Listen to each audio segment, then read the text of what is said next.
Setiap bulan, ratusan ribu pengguna dompet digital di Indonesia mengalami pembekuan saldo, tanpa peringatan, tanpa alasan yang bisa dimengerti. Kita pikir uang itu aman di sana, di layar kecil yang selalu kita genggam. Tapi ternyata, kendalinya bukan di tangan kita. Lalu siapa sebenarnya yang punya hak atas uang yang kita simpan di sana?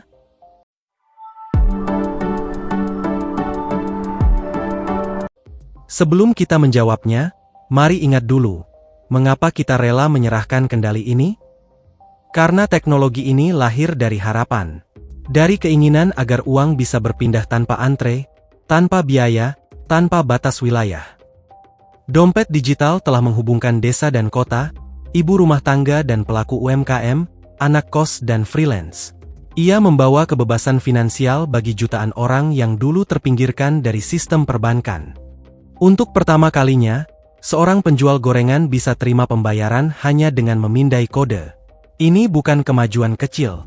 Ini revolusi sunyi yang mengalir lewat genggaman tangan. Namun, di balik kebebasan itu, ada harga yang harus dibayar. Kita mengira dompet digital adalah milik kita. Tapi ternyata, ia lebih seperti kunci rumah kontrakan. Kamu bisa masuk, tapi pemilik bisa menggantinya kapan saja.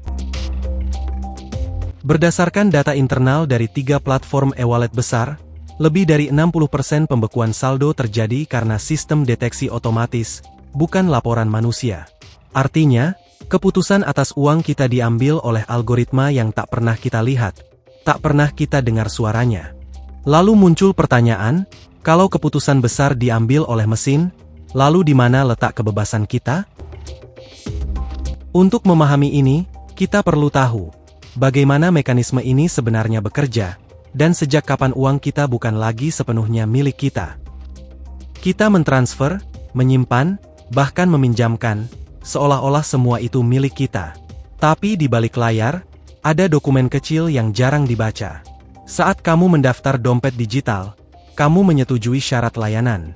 Di dalamnya, tertulis, saldo bukan deposito, dan tidak diasuransikan oleh LPS.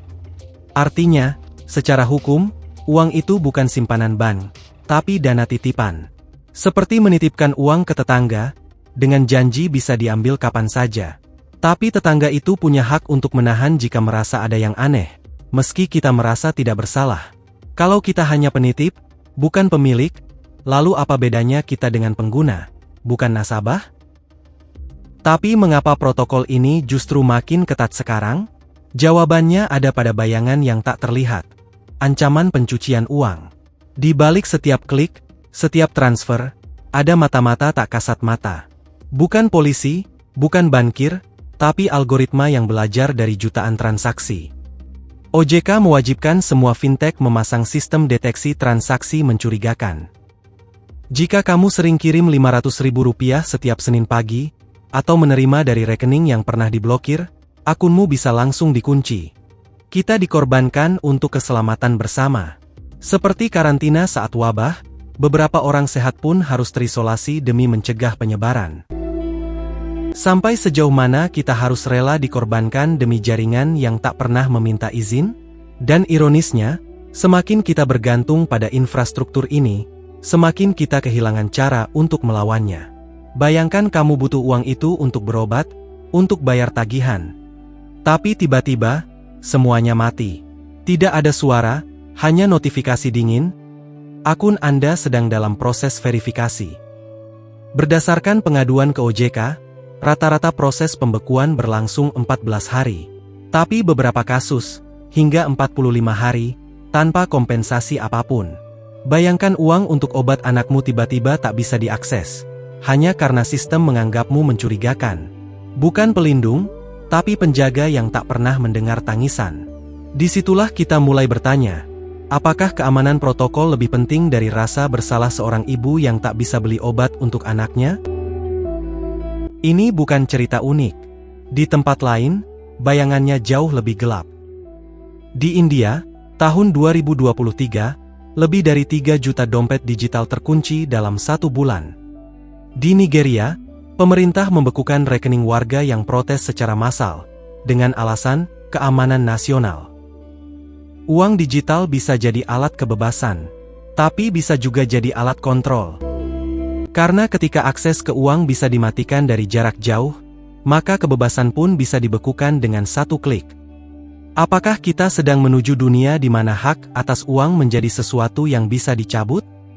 Kita pikir angka di layar itu milik kita. Padahal, itu adalah janji. Janji dari jaringan, dari perusahaan, dari negara. Janji yang bisa ditarik kapan saja. Kita rela menukar uang tunai yang bisa kita pegang, dengan data yang bisa dikunci. Karena kita ingin praktis. Karena kita ingin cepat. Tapi mungkin, kita lupa bertanya. Apakah kita siap kehilangan kendali? Kalau suatu hari nanti, semua akses ke dana kita ditutup, apakah kita masih punya cara untuk bertahan? Saldo di layar bukan sekadar angka. Ia adalah kepercayaan yang rapuh, dan kontrak diam-diam antara kita dan dunia yang semakin besar. Sampai jumpa di Palawa Fax selanjutnya.